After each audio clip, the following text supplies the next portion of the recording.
Welcome to the deep dive.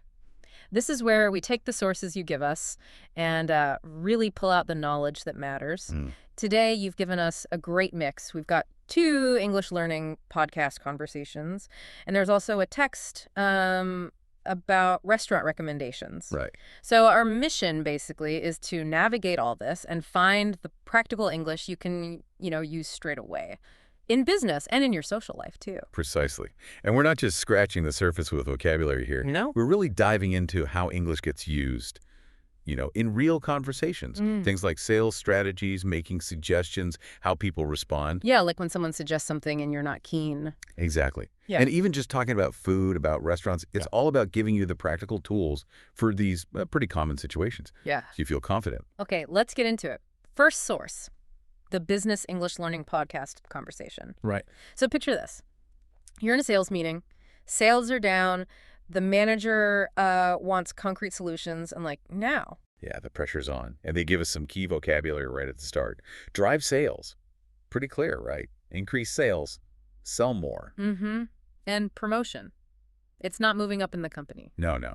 It's a marketing thing, like buy one, get one free, or maybe cutting the price for a bit. Got it. So what happens in this meeting? It gets interesting. Oh, it does. The dynamics shift really fast. So Roger suggests something pretty straightforward. Lower prices. To match the competitors makes sense on the surface. Yeah, but the manager, not impressed, says it's not very creative, Ouch. and then uses that great phrase, it'll never fly with Swan, meaning the CEO Swan would just, shoot it down. It'll never fly. That's a good one. Ah, Really paints a picture of something just not working out, doesn't it? No chance of getting approved. exactly. It's very expressive. So then Natalie steps up. She suggests a promotion. Like a 2-for-1 offer. Okay. But wait, the manager initially hates that too. Says it's the same thing, a bad idea. Right. But then, and this is the kicker, Mr. Swan, the CEO, walks in. The plot thickens. And suddenly, that bad idea. Yeah. The manager thinks it's brilliant. Wow. Talk about office politics. It's quite a snapshot, isn't it? It really is. And we can pull out some useful language from this. Match the competitors, like Roger said. Yeah, keeping your prices or your product quality sort of in line with others. Or maybe even trying to be slightly better. It's about knowing where you stand. Well, in the market. Right, in the market, meaning in that particular industry or sector. Like you might say, this podcast is one of the best in the market for language learning. Exactly. It positions you. And going back to it'll never fly. Yeah. The examples they give are helpful, like a super expensive marketing campaign when money's tight, Never gonna fly. or trying to sell, I don't know, bikinis in Alaska. Definitely won't fly. So yeah, it means it's just not practical or likely to succeed. Okay, let's look at the fluency builder bit. They highlight some more natural phrasing. Good idea. Instead of just saying, I'll arrive soon, the dialogue has, the CEO will be here any minute. Yeah, that feels more immediate, doesn't it? Like he could walk in right now. Adds a bit of urgency. Mhm. And instead of a very direct, maybe slightly stiff, we are thinking about a sales strategy. It sounds like something we should consider. Right. It's a bit more formal, Mm. maybe more diplomatic, especially in a meeting. Mm-hmm. Suggest you're evaluating it. And you can't miss the manager's sudden enthusiasm. That's a brilliant idea. Yeah, brilliant is definitely stronger than just great. Mm-hmm. A bit more emphatic. Maybe slightly more British English, too. Could be. It really punches up the praise. This whole scene really makes you think about workplace dynamics. Totally. The original hosts even talked about the manager being a bit dismissive at first. And they stressed how important encouragement is. Yeah, fostering ideas instead of just shutting them down. They mentioned a previous manager who was apparently much more supportive. It shows how different styles really affect, the team's feeling and creativity. Mm-hmm. Absolutely. A bit of positive feedback can make a huge difference. And don't forget the English Pod audio review that goes with this. Oh yeah, super useful. It goes back over all these words and phrases: concrete solutions, drive sales, in the market, match the competitors, will never fly, promotion. Plus others like competitive, win sales, sales strategy, sales cycle, to outsell, customer loyalty.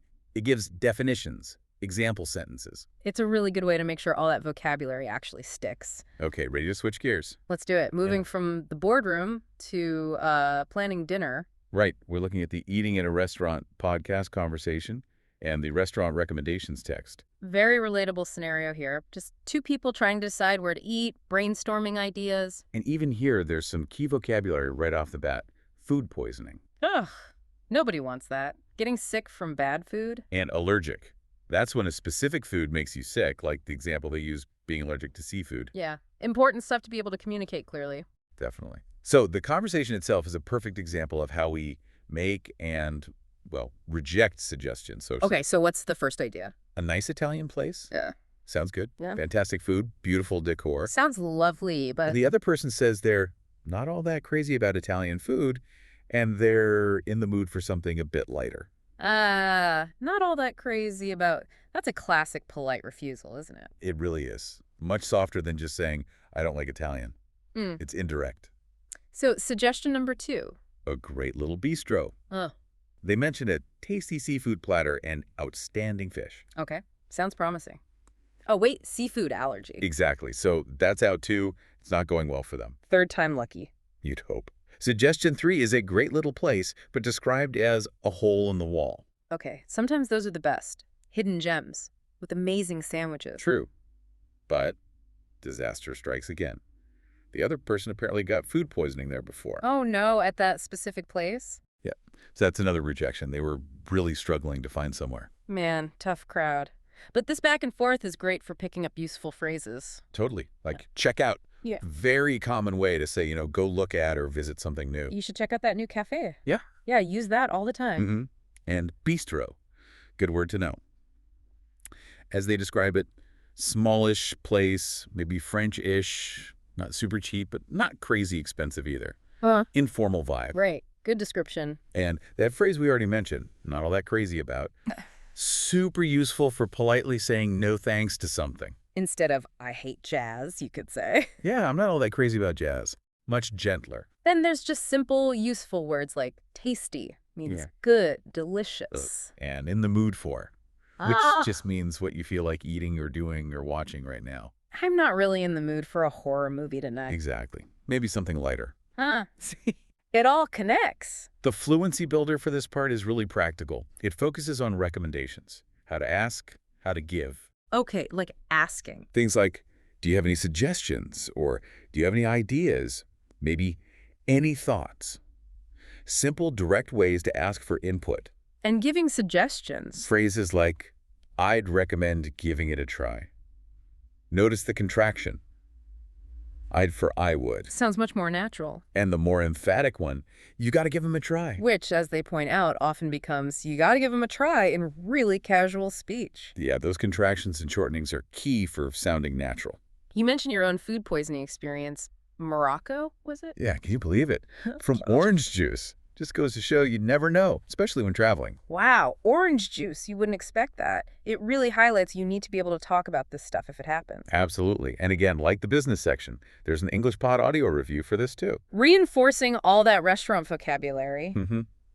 Check out fantastic decor in the mood for light, bistro, tasty, outstanding, allergic, a hole in the wall, and food poisoning. Great practice resource. So wrapping up this deep dive, you can really see how much useful, practical English we've pulled out Yeah, from like high-pressure sales meetings. to just figuring out dinner plans with a friend. Yeah. Everyday stuff. And understanding these phrases, the nuances, the sort of cultural context behind them, it can make a real difference to your confidence, can't it? Absolutely. Whether Yeah. you're talking business strategy or just trying to find a decent sandwich. It helps you navigate things more effectively. Which actually leads to an interesting thought for you, the listener, to maybe mull over. Okay. How does understanding these subtleties, the ways people suggest things, respond to suggestions, maybe politely refuse, how does that affect your own communication style? That's a good question. Like, how does your own cultural background maybe play into that? Exactly. How you make suggestions, how you interpret them.